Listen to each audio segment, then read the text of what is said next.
Charlotte, so here we are again.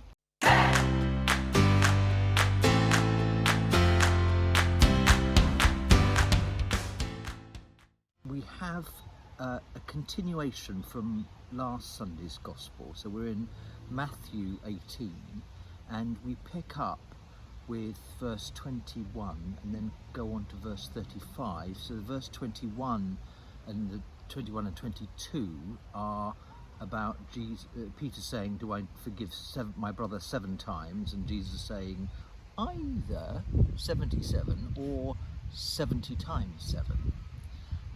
And then goes on to the parable of the unforgiving servant.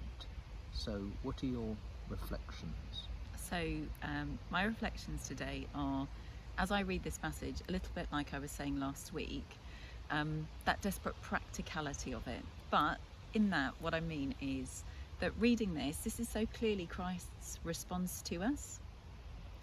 And so if this is Christ's response to us, this is our response to other people. It's kind of as complicated and simple as that, really, that we have been forgiven so great a debt. And I think one of my questions is, I said this preaching last week to the congregation I was preaching to, do we actually recognise that and feel that? Do we actually recognise how great a weight has been lifted? Do we feel, I actually said in my sermon, do we feel skippy? But do we have that sense of lightness, of freedom, of going, gosh, we recognise that forgiveness in our lives. So, and just as we recognise that in our own lives, that's what we're called to do for other people. We're not called to be the unforgiving servant who has received so much and yet is so tight-fisted against their neighbour. So I was really, really struck by that. But then thinking actually of once again about the desperate practicality of it. Forgiveness isn't just about sitting down one day and deciding that you forgive somebody and it's just an intellectual exercise. It's actually a whole body, desperately practical exercise where I know for myself and for my shame, you think you've forgiven something or someone, and actually you realise you haven't forgiven with your whole heart, and it creeps up on you again. And that continual work of refining that God is doing in us is something where forgiveness, potentially you put yourself at risk of something happening again. Yeah. But it's that whole life attitude, which is what God calls us to. So I was struck. There are various points. It's a very rich passage, and as you say, it's very practical because, in fact, Matthew's addressing his own community. He's taking Jesus' words and saying this applies to us in our congregation. Yeah. And I think part of the challenge for us is to think, in what way does this apply to our congregation? Mm-hmm. And what are we being called to live like? How, as you say, we live in the light of the way Christ treats us. And are we doing that with one another? I'm struck that there's, this is a little aside, but there's a bit of connection with the Old Testament, with Genesis 4, with the 70 times 7, which appears once, which is in Genesis 4. And that is Lamech, who I think is a great-great-great-grandson of Cain. And Cain, you'll remember, was God protected and promised that, despite him having killed Abel, yeah. and promised Cain, who was anxious about his own safety for good reason, that if anybody did kill him, then God would wreak vengeance 7 times. And then Lamech kills someone, apparently, and claims that he will be avenged 70 times 7.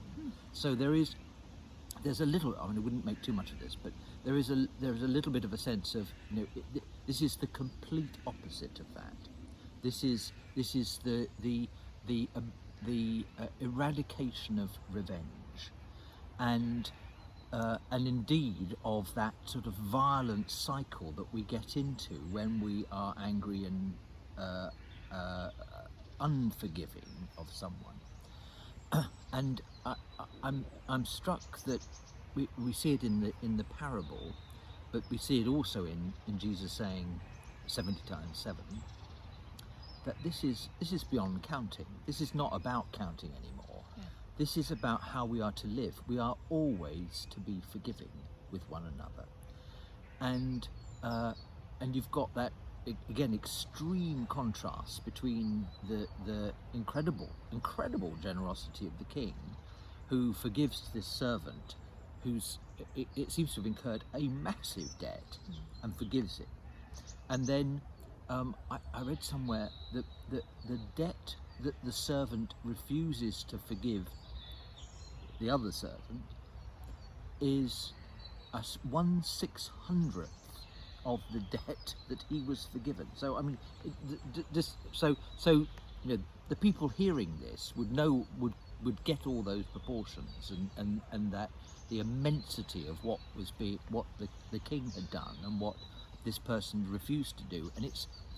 And that led me to think, actually, when we think about forgiving our brother or sister the sin that they have committed, we somehow get into our minds that the sin, you know, has to be something really serious. And actually, it's the way we treat one another all the time. Yeah. And it's the 100 denarii sins, not the, you know, whatever that other vast amount was. It's the way in which we respond to one another, the way in which we look down on or demean or dismiss or discount or ignore or fail to pay attention to or fail to listen to or fail to respond to the need of. Those, and Matthew's speaking about his congregation, so those in our own congregation. So what Jesus is saying is, you are a new community and you are to live as a new community, and that means utterly forgiving all the time, whatever it is. And you know, the passage we had last week said there are some things which you've got to deal with, and this is the way to deal with them. But the principle is to be utterly forgiving.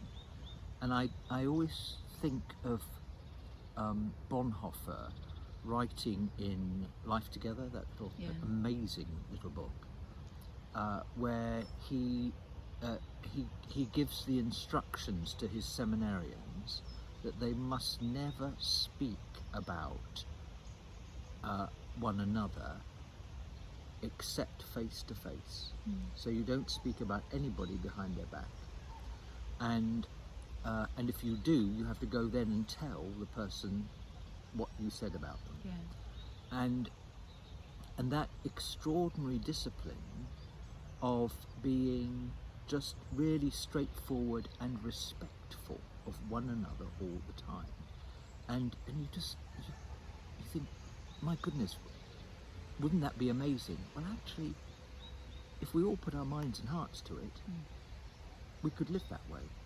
We could choose to be forgiving and accepting and respectful and loving of one another all the time. Yeah. And last week, just before I was preaching, we had a hymn, and God prompted me to go and pick up a teaspoon from the back of church. So I toddled off partway through the hymn to the back, thinking, I really hope there's a teaspoon. I'm not going to ask. Well, I'm going to tell you. I'm going to tell you. Okay. So prompted me to go and get this teaspoon, and I had it in my cassock pocket, and I thought, oh, come on, Lord, I don't know if it's right to talk about this or not as part of my sermon. And I got right to the end, and I took this teaspoon out, and I said, for any of you who have taught children how to pray, and you know, you look in cookery books and you see TSP next to a little teaspoon, and a way that I encourage children to pray is to say thank you, sorry, and please. And I held up this teaspoon, and I said, you know, very similarly, I didn't talk about Bonhoeffer, but actually how we treat people. Much more appropriately, you talked about teaspoons. No, but how we treat people is so important. And even if we just took those 3 things, if when we saw our teaspoon for our first cup of tea or something in the morning, and we remembered just thank you, sorry, and please in our interactions with one another, alongside in our prayers to God, what a better world we would live in. Yeah.